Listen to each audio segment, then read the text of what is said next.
हरि ओम हरि ओम हरि ओम नारायण नारायण श्रीमन्नारायण नारायण नारायण हरि ओम हरि ओम हरि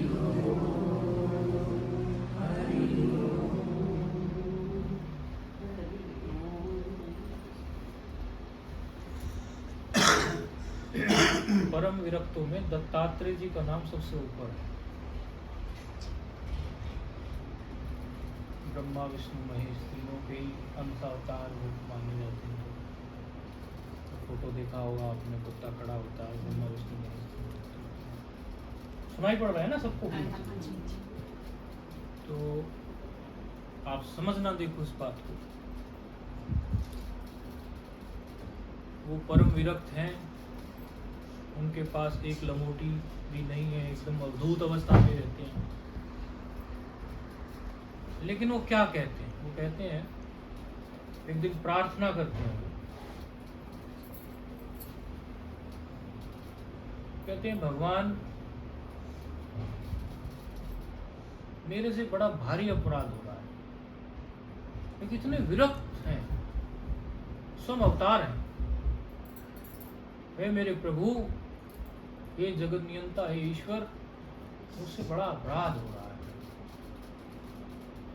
मैं चलता ही रहता हूँ, यात्राएं करता रहता हूँ, कभी बद्रीनाथ, कभी केदारनाथ, घूमता रहता हूँ।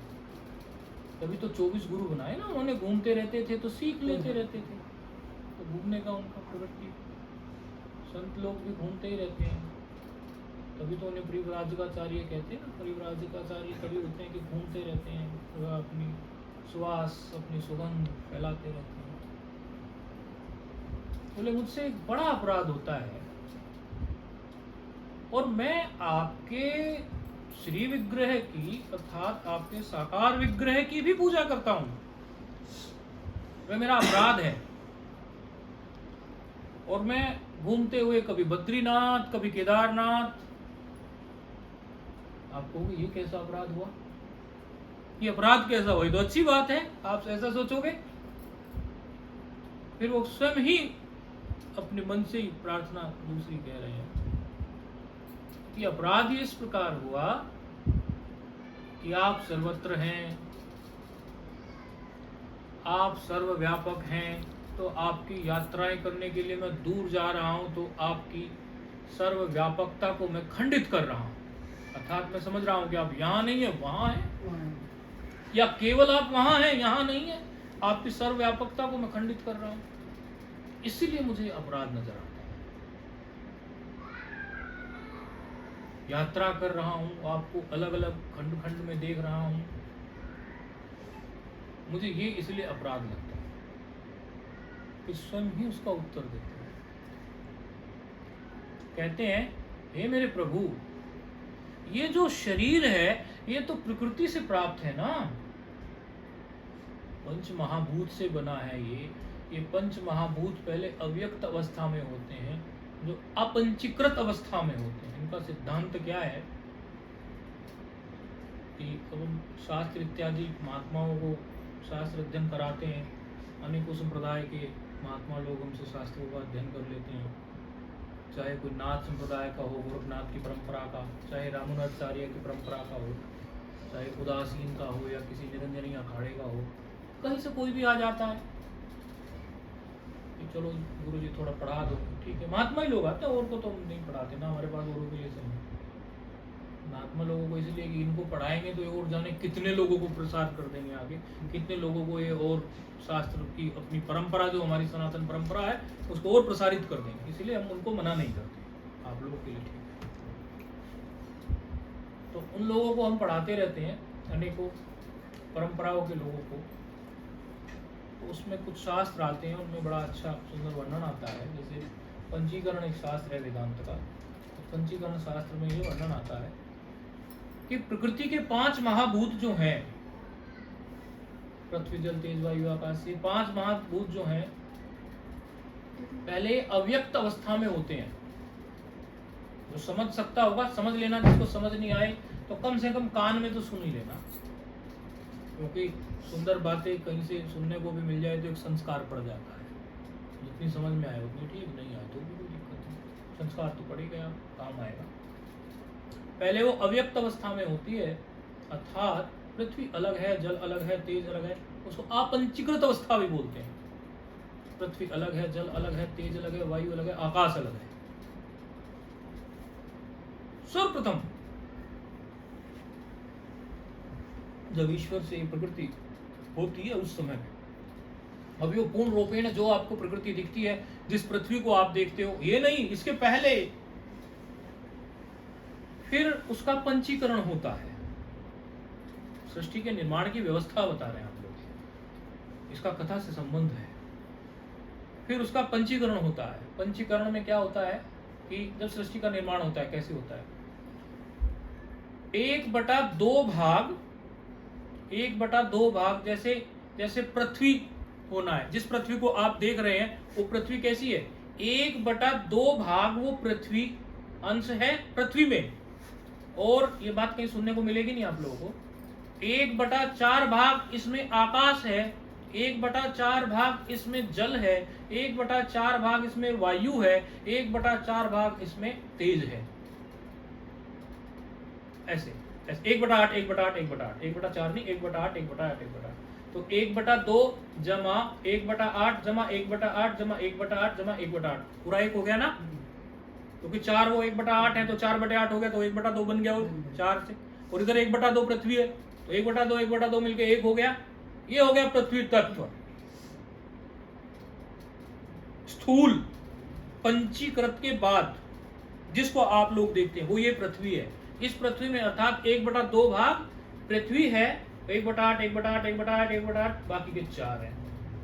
इसी तरह यदि जल तत्व बनेगा उस अव्यक्त से, जब वो व्यक्त में आएगा, क्योंकि अव्यक्त तो दिखता नहीं, व्यक्त नहीं हुआ, उससे व्यक्त में आता है, वही तो हम देखते हैं। जल तो व्यक्त है तभी तो देख पाते हैं। उस जल में 1/2 भाग जल है। अब जल तत्व का निर्माण ऐसे ही होगा, और 1/8 1/8 1/8 बाकी के 4 होंगे। इसी तरह 5 तत्वों का निर्माण होता है जो आप देख रहे हो, पृथ्वी जल तेज वायु आकाश जो आप देख रहे हो। इसलिए पृथ्वी तत्व में भी जल है, वायु है, आकाश है, तेज है। उदाहरण बता देंगे, लकड़ी है, लकड़ी पृथ्वी का ही स्वरूप है। जो भी स्थूल चीजें ऐसे हाथ में आप पकड़ते हो, ये पकड़ते हो, ये भी पकड़ते हो, ये भी पृथ्वी का स्वरूप होता है, ये भी पृथ्वी का स्वरूप। तो इस तरह का स्थूल जो चीजें होती है, माना कोई लकड़ी आप उसको जलाए, जलाने पे देखो उसमें से जल भी निकलता है, और अग्नि उसके अंदर है तभी वो अग्नि कैच कर पाता है। यदि अग्नि होती तो अग्नि वो कैच नहीं कर सकता था। वायु है तो धुआं है, अन्यथा धुआं नहीं उठ सकता उसमें से। और यदि जहां धुआं नहीं भी दिखता, जिस अग्नि में, उसमें भी धुआं होता है, लेकिन गुप्त रूप से होता है। तो 5 तत्व उसमें है। आप कोई भी उदाहरण डालो तो पंचीकरण के बाद ये सारी प्रकृति पंचीकृत 5 महाभूतों से बनी है। तो ये शरीर भी 5 महाभूतों से बना है पंचीकरण के बाद। तो दत्तात्रेय जी कहते हैं, ये तो बीच में आपको प्रक्रिया बता दी, हे मेरे प्रभु, ये शरीर तो प्रकृति का बना है, प्रकृति के 5 महाभूतों का बना है। तो ये सारे जो जंगम स्थावर, जो जंगम या स्थावर तीर्थ हैं, या जहां भी मैं जाता हूं, वो सब प्रकृति का ही तो है, प्रकृति की सत्ता से चल रहा है, प्रकृति के अंतर्गत है, प्रकृति से मिला जुला है। अरे प्रकृति के शरीर से प्रकृति में ही कुछ सेवा हो जाए तो ही तो ठीक है। तो इस शरीर का फिर सदुपयोग हो जाता है। इसीलिए मेरी ग्लानि दूर हो गई, मैं कोई अपराध नहीं कर रहा हूं। मैं यदि शिवजी पे लोटा भर के जल चढ़ा रहा हूं तो इस प्रकृति के शरीर का और आखिर क्या सदुपयोग करूं। उसे यात्राओं में ले जा रहा हूं, कहीं ढो के, कहीं का कहीं, कभी बद्रीनाथ, कभी केदारनाथ, कभी कहीं, कभी अन्य संतों से मिलता हूं, कभी सत्संग करता हूं, कभी देखता हूं कि 24 गुरुओं वाली बात आ जाती है। ये सब मैं अपने इस शरीर का सदुपयोग ही कर रहा हूं, इसलिए अब मेरी ग्लानि मिट जाती है। इतनी बड़ी बात दत्तात्रेय जी ने कही। और कौन है दत्तात्रेय जी? परम विरक्त भगवान के अवतार है। तो यदि कोई व्यक्ति दत्तात्रेय जी से ये नहीं सीख सकता कि भाई देखो प्रकृति की चीजों में, शरीर से प्रकृति की ही सेवा में लग जाओ। यदि अर्जुन ने ज्ञान प्राप्त कर लिया, या उधर राम जी का प्रसंग श्री योग वासिष्ठ महारामायण में आता है, कल उधर कहीं गए थे, वो उन्होंने पग रखवाए थे, वो आए हुए नहीं आए, कथा पे आए थे तो सारे। अच्छा, तो वहां गए थे कल, तो वहां भी वही बात हम कह रहे थे कि यदि भगवान राम जी जो थे, उनको जब वैराग्य हो गया, और वैराग्य के बाद विश्वामित्र जी ने जब उनको, वहां वासिष्ठ जी ने जो उनको ज्ञान दिया, वासिष्ठ में, श्री योग वासिष्ठ महारामायण में, तो वो तो ज्ञानी हो गए। तो ज्ञानी होने के बाद होता तो उन्हें क्या करना है भाई? ज्ञानी का कोई कर्तव्य तो है नहीं, उस पर कोई बोझ नहीं है कि तुझे ऐसा करना है, कि तुझे ऐसा नहीं करना। जिसे ज्ञान नहीं हुआ उस पर सारे बोझ हैं, उस पर कर्तव्य का लेप है, उसे सारे कर्तव्य करने ही पड़ेंगे, लेकिन ज्ञानवान का कोई कर्तव्य का लेप नहीं। अरे जब अनुभूति हो गई तो हमारे ऊपर अभी भी कर्तव्य का बोझा लगेगा क्या? नहीं लगेगा, कोई बोझा नहीं लगेगा। लेकिन उसके बावजूद भी गुरुजन फिर भी क्या कहते हैं? राम जा आप विश्वामित्र के साथ, और वहां यज्ञ में जो राक्षस इत्यादि होते हैं उनका संहार करो, राज करो, शादी करो। शादी थोड़ी हुई थी पहले, तब तक शादी करो। योग वासिष्ठ का जब तक प्रकरण चलता है तब तक शादी नहीं थी, 16 साल के थे तभी योग वासिष्ठ प्रकरण चला। शादी करो अर्थात अकर्मण्यता, उदासीनता, खाली बैठ जाना, ऐसे ही कुछ नहीं करना, जीवन में बिल्कुल निराश हो जाना, ये भगवान को भी पसंद नहीं है, गुरुजनों को भी पसंद नहीं है। अब हम जब घर से निकले या कुछ, हमें क्या किसी से लेना? कुछ लेना नहीं तो देना नहीं। शास्त्र अध्ययन भी कर लिए, कुछ कर लिए। अब गुरुजनों ने कहा भाई ब्राह्मण शरीर के महात्मा हो, गंभीर शास्त्र अध्ययन करो, ऐसे काम नहीं चलने वाला। मैं कहा गुरुजी इतनी पढ़ाई छोड़ दी तो यहाँ आए बाबा बने, आपने फिर उलझा दिया हमें। अरे बोले नहीं, शंकराचार्य जी ने कहा ये हमें, स्वरूपानंद जी सरस्वती ने कही ये बात वृंदावन में हमसे, हम दर्शन करने को गए थे, वहां हमसे उन्होंने इतना क्लिष्ट, इतना कठिन प्रश्न पूछ लिया, हमारे सिर के ऊपर से बाउंसर। मैं कहा गुरुजी हम तो इंग्लिश मीडियम से पढ़ के आए थे, इस तरह का वातावरण था, अब संत चोले में आ गए।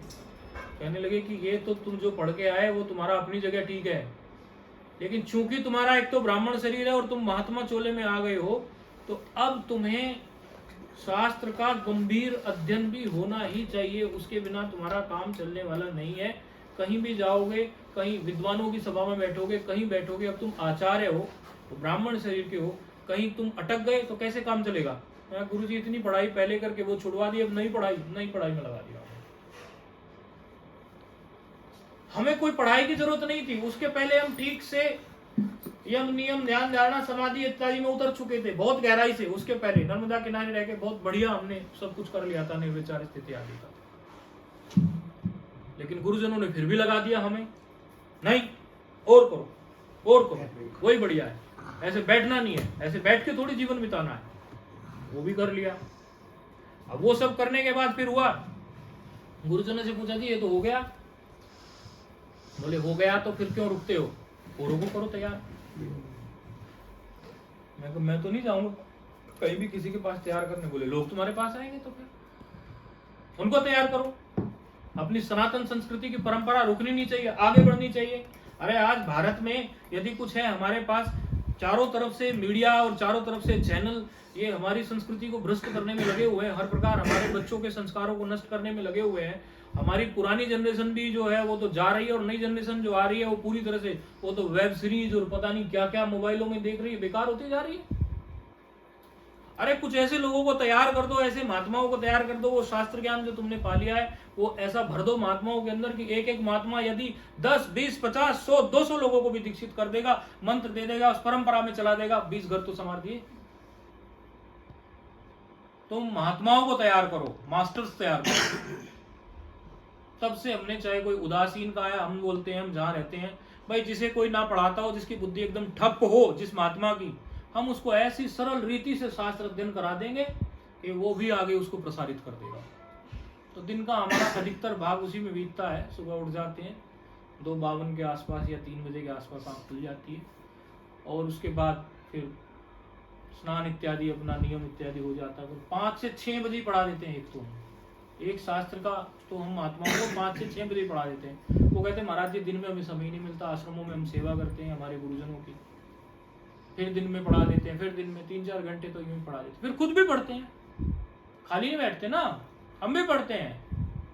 और जो हमसे बुजुर्ग हमारे गुरुजन है 70-75 वर्ष के हो गए, मैंने कहा ये पीढ़ी इनकी बाद में हमें मिलने वाली नहीं है, इनका शरीर पूरा हो जाएगा तो तरसेंगे कि अरे वो गुरुजन थे बड़े अच्छे, हम उनके चरणों में जाके बैठ जाते हैं। मैं गुरुजी हम तो ये श्लोक देख रहे थे और हम तो इसका ये तात्पर्य कर रहे हैं, आप क्या करते हैं, आप अपना अनुभव बताइए।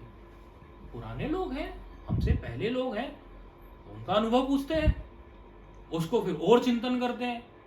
माना जैसे हम यही लोगों को कह रहे थे, ये दोनों ये भगवत गीता पढ़ते हैं, हम इनको कह रहे थे आप भगवत गीता में एक काम करें, 4-5 लोगों का ग्रुप है, आप लोगों ने कीर्तन में भी कहीं देखा होगा इनको, 3-4 लोग आगे वहाँ कीर्तन में थे, ये 3-4 लोगों का इनका ग्रुप बना हुआ है। ये लोग निपटग्रस्त में रहते हैं, गृहस्थी है, लेकिन बहुत अच्छा अध्ययन इन लोगों को हमने प्रेरित किया, बहुत अच्छा अध्ययन में उतर गए। इस उसमें अब ये मेडिकल साइंस में है, वो ग्रस्त हैं और कोई लोग हैं, लेकिन उन्होंने इतना अच्छा संस्कृत ज्ञान कर लिया कि अब भगवत गीता पे इतना सुंदर ये टीकाओं को पकड़ लेते हैं, हिंदी में नहीं संस्कृत में पकड़ लेते हैं। मैंने कहा एक तो शांकर भाष्य पे रिसर्च करो, दिन में 2 घंटे बैठ के आराम से बैठ जाओ, एक मधुसूदनी टीका पढ़ लो, कोई रामानंदी पढ़ लो, ऐसे अलग अलग 3-4 लोग अलग अलग टीकाएं पढ़ो, फिर मिलो 2 दिन में, 3 दिन में, 4 दिन में, फिर उस पर अपना अपना अपना अपना विचार प्रस्तुत करो, ये ऐसा है। और चूंकि माताएं हैं तो माताओं में एक थोड़ा स्वभाव होता है, इसमें बुरा मानने की बात नहीं है, गप्पा खोरी ज्यादा कर लेती हैं, 2 काम की बात करती हैं, 4 बेकार की बात कर लेती है, वो स्वभाव होता है, सबका नहीं होता, किसी का तो होता है, 50% 60% तो ऐसी होती है, इसमें बुरा मानने की बात नहीं। उसके लिए भी इनके लिए स्ट्रिक्ट इंस्ट्रक्शंस हैं, यदि आपको ऐसा करना हो तो आप मेरी आज्ञा की अवज्ञा कर रहे हैं, आज्ञा नहीं मान रहे, आप अवज्ञा कर रहे हैं, फिर मेरे पास मत आना, आप जिस डर रहे चल रहे चलते रहना, मैं तो मार्गदर्शन नहीं कर सकता फिर आपको। लेकिन उन्होंने वो निभाया, इन्होंने वो करके दिखाया। अब हम पूछते हैं कभी कभी इनका टेस्ट लेने के लिए कि श्लोक है, क्या विचार करते हो, भगवान ने श्लोक के बारे में बोला, इस पे क्या विचार करते हो, कर्म की कुशलता के बारे में भगवान ने बोला है गीता में, तो कर्म की कुशलता का मतलब क्या है? आप में से कोई गीता करता हो तो बताओ, कर्म की कुशलता भगवान ने बोली, कर्म की कुशलता का आखिर वो कहना क्या चाह रहे हैं, कैसी कर्म की कुशलता की बात कर रहे हो? योग जो है वो कर्म से कौशलम है, तो कर्म की कुशलता वो क्या है? कर्म की नहीं दर्शन तो कर्म की कुशलता का मतलब वही है, ठीक वैसा ही कि जैसे कोई कोयले की खान में चला जाए और सारा कोयले का काम निपटाया है, लेकिन इतना सा भी कालापन उसके ऊपर। हमारे साथ समस्या क्या होती है, हम इतने कर्तापन में जीवन जीते हैं, इतने कर्तापन में जीवन जीते हैं कि अपना सारा कराया सत्यानाश कर देते हैं। मैंने किया ये बिल्कुल सत्यानाश कर देते हैं। और हम एक चैलेंज देते हैं, अभी 8 दिन पहले हमारे पास एक आया, 8 या 10 दिन हुए होंगे, उसने 8 या 10 दिन पहले कुछ कहा, हमने कहा 7 दिन का चैलेंज हम आपको देते हैं, 7 दिन का केवल। आप ये सोचो, एक डायरी में लिखो कि इन 7 दिनों में हम केवल अपनी मनमानी करेंगे, जो हमारे मन में आता है, और हम साधन संपन्न है, धन हमारे पास है, सत्ता हमारे पास है, सब कुछ तो हमारे पास है, तो हमारी कोई बात रोक नहीं सकता, कोई टोक नहीं सकता, हम ये 7 दिन केवल अपनी मनमानी करेंगे। और ये हमारा संकल्प ले जाओ कि 7 दिन के अंदर ही कोई ऐसी घटना घटेगी कि आपको ये पता चल जाएगा कि आपके मन की करी हुई ना होती नहीं है, आप तो व्यर्थ में खोपड़ी खराब कर रहे हो। उन्होंने चैलेंज एक्सेप्ट किया। अब देखना घटित घटना है, अभी की ज्यादा पुरानी नहीं, 8-10 दिन हुए। हुआ ये कि हम जहां जिस निवास पे थे वो वहीं हमारी सेवा में आता था ब्रह्मचारी। तो हमने कहा एक काम करो, ये फ्रिज व्रिज का पानी हमें थोड़ा जमता नहीं है, हमें अच्छा नहीं लगता, वो मिट्टी की सौंधी सी खुशबू आती है, घड़े का पिलाया करो। तो ये फ्रिज आप लोगों का रखा है, हम फ्रिज पे नहीं रुके हुए थे कहीं, वो घड़ा लेने चला गया, तो एक सुराही सी ले आया, उसमें उसने पानी भर दिया और पानी हमें रोज पिला रहा है। आज ले आया और कल सुबह क्या हुआ, हमसे मिलने के लिए और लोग आ गए, हम वो सुराही का पानी पी रहे हैं। तो कहने महाराज जी इतनी सुंदर सुराही। मैंने कहा हाँ सुराही तो सुंदर है, आप समझना आप बात। बोले महाराज जी हमें भी ये सुराही चाहिए। मैंने कहा ठीक है, ये बच्चा लेके आया है, इससे पूछ लो कहाँ से लाया, आप भी ले लेना। उससे उनकी बातचीत हुई, वो कहने लगे भाई कितने की आ गई ये सुराही?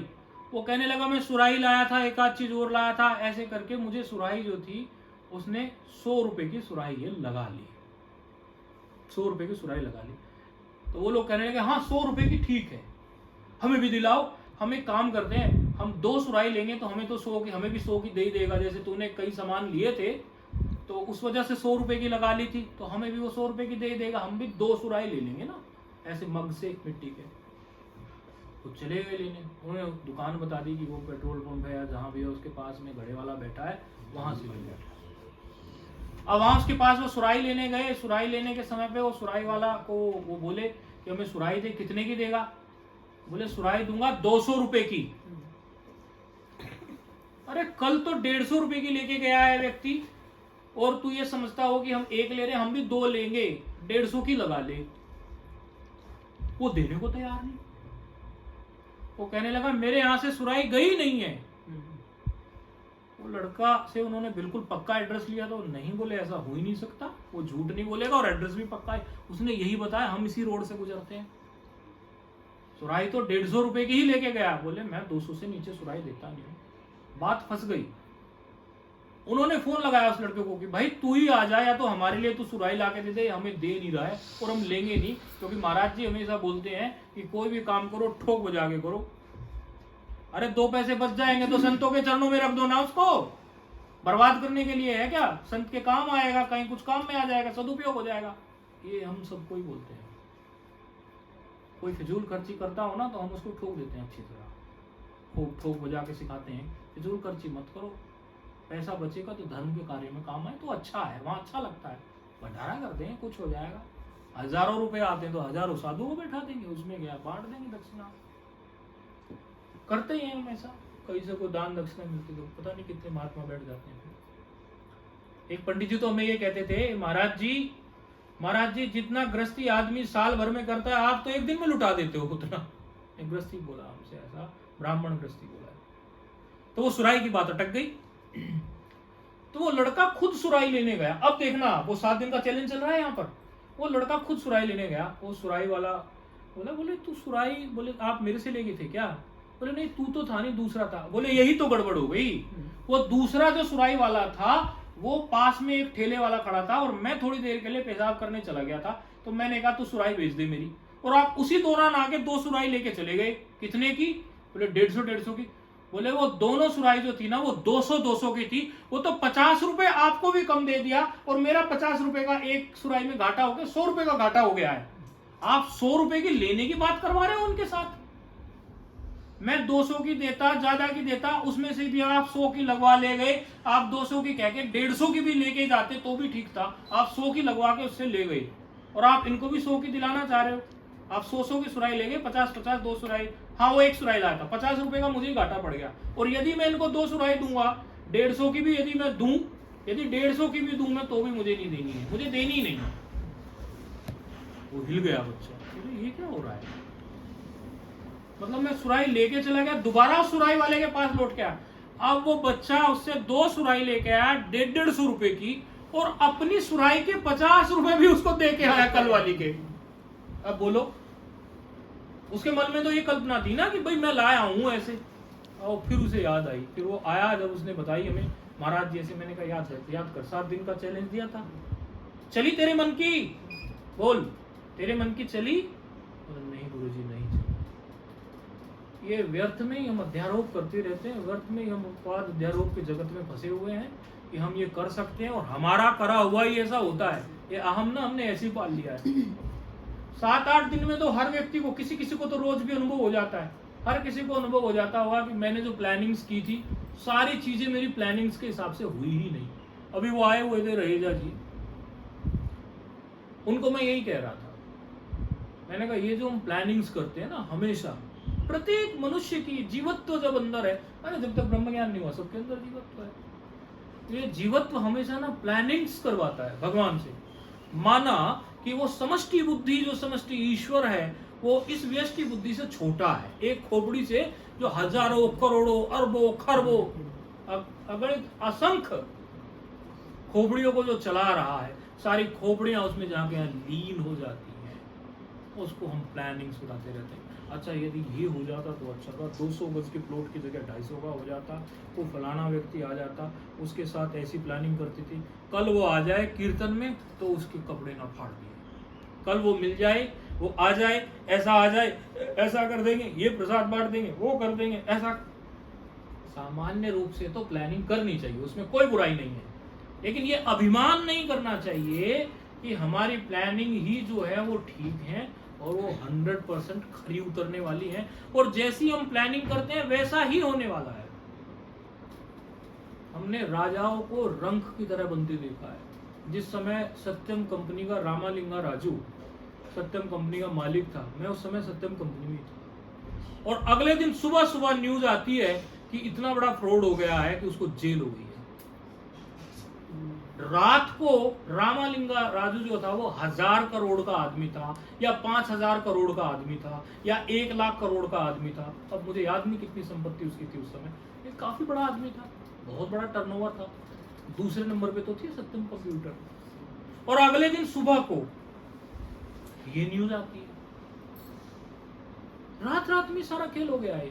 और भी बहुत से, अरे प्रकृति तो संत महात्मा हो या कोई भी हो, वहां भी पता नहीं चलता, अर्श और फर्श का भेद गायब हो जाता है। तो कभी भी ये तो कैसे चल रहा है जगत, कैसे हो रहा है, ये हमारी समझ से बाहर है, हमारी समझ से चलता भी नहीं है, चल भी नहीं सकता है ये हमारी समझ से। तो अभिमान तो करना ही नहीं है। आप लोगों ने कथा में, वहां कथा में कितने लोग थे, हाथ खड़ा करो। सभी थे?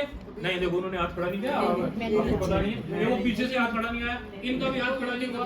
मैं नहीं, पीछे वाला आप नहीं थे, देखो वो माता जी भी नहीं थी। माता जी के तरले डाले थे, कहते हमारे हैं घर के मत में आज था दर्शन करने। नहीं थे, मतलब कुछ लोग थे ना, कुछ लोग थे ना जो नहीं थे। यही सीखे थे।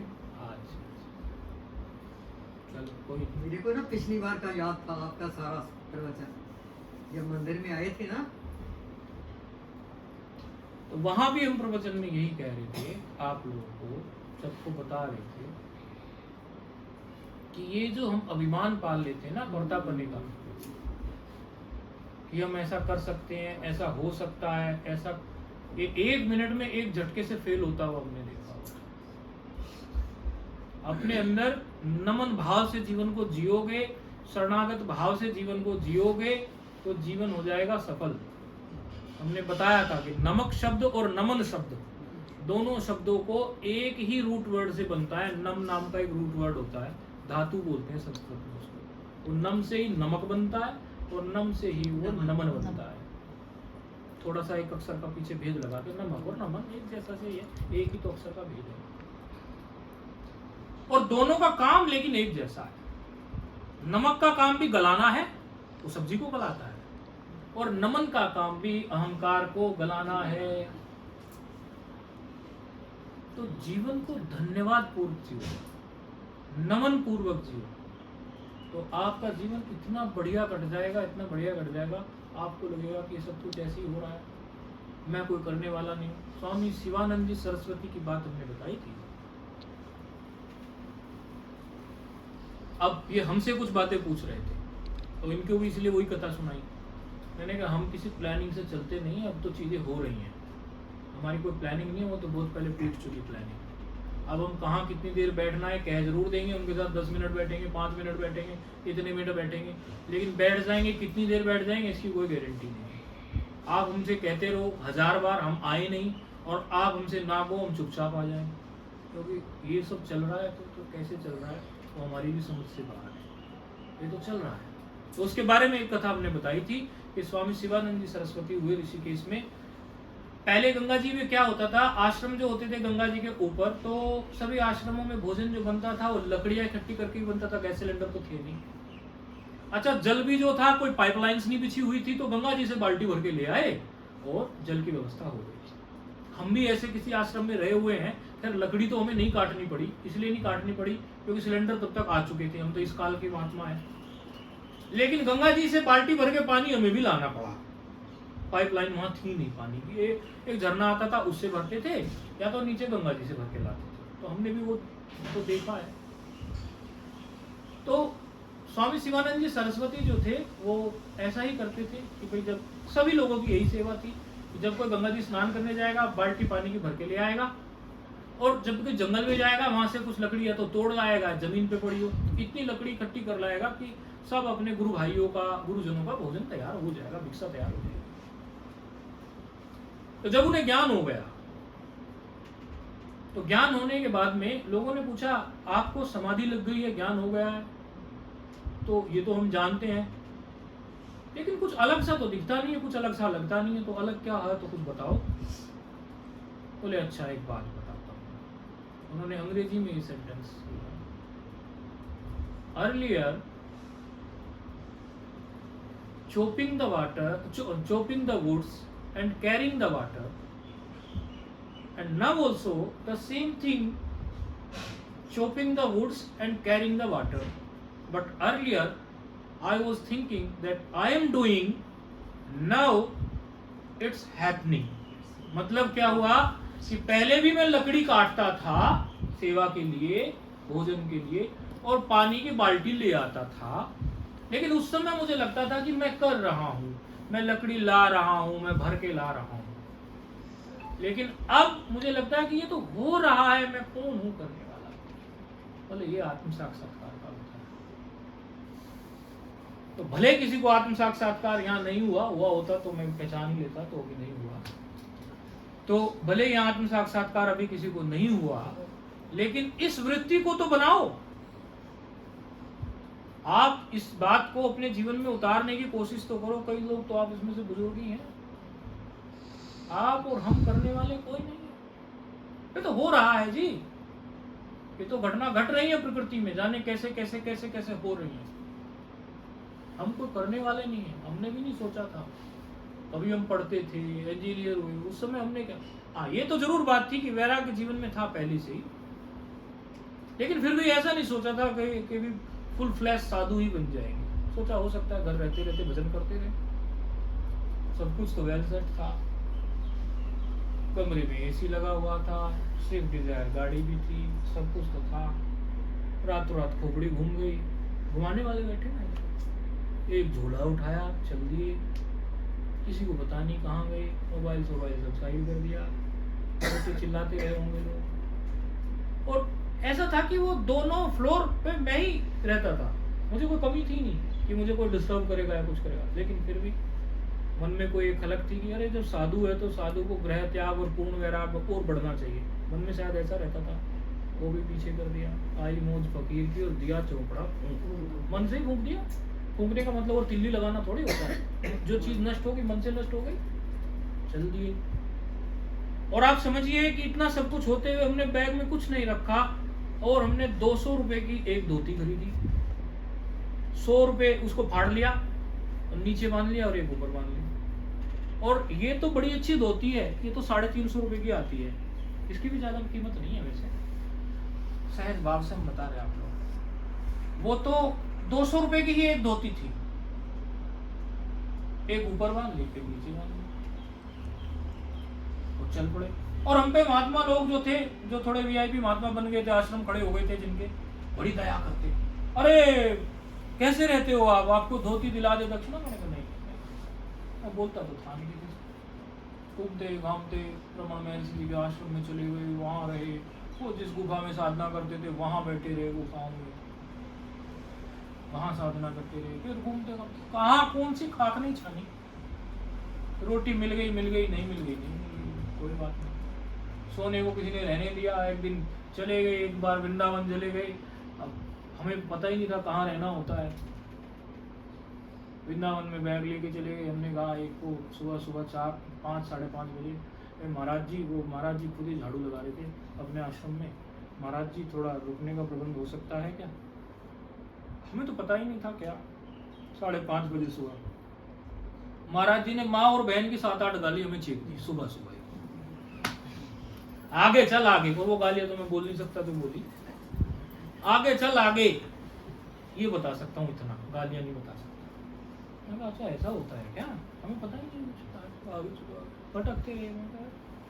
रात भर से एक तो ट्रेन हमने ऐसी पकड़ी, वो और ऐसा नहीं था हमें कुछ कमी थी, हमें एक फोन मार दे तो हमारे लिए सारी व्यवस्थाएं खड़ी हो जाएं। सारी व्यवस्था पहले थी, मतलब स्वयं से ही तो हमने वो त्याग किया था। देख रहे थे, लीला ही कर रहे थे, एक तरह से स्वयं से ही देख रहे थे। ऐसे करते करते कहाँ कहाँ कैसे भटके, फिर एक जगह बैठ गई कथा में। अब बड़े बड़े महात्माओं की बातें, उनके नाम नहीं लूंगा मैं यहाँ। बड़े बड़े महात्मा, जो महात्मा दिखते हैं बैकग्राउंड में कुछ और ही चलता रहता है कई बार।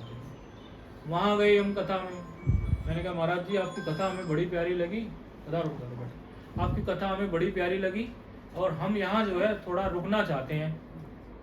तो भक्तों के सामने तो महात्मा जी ने कह दिया हमें रुक जाओ। ठंड का मौसम था, कुंभ की बात थी, ठंड के मौसम में कुंभ की बात में हमने सोचा है ना रुकने का प्रबंध हो गया, रात कट जाएगी, खुले में रात नहीं कटेगी, चलो इस टेंट में रहने को हमें मिल जाएगा। लेकिन जैसे ही रात के 9:30 बजे उन्होंने अपने चेले को भेजा और चेलों को भेज के हमें लात मार मार के खड़ा कर दिया।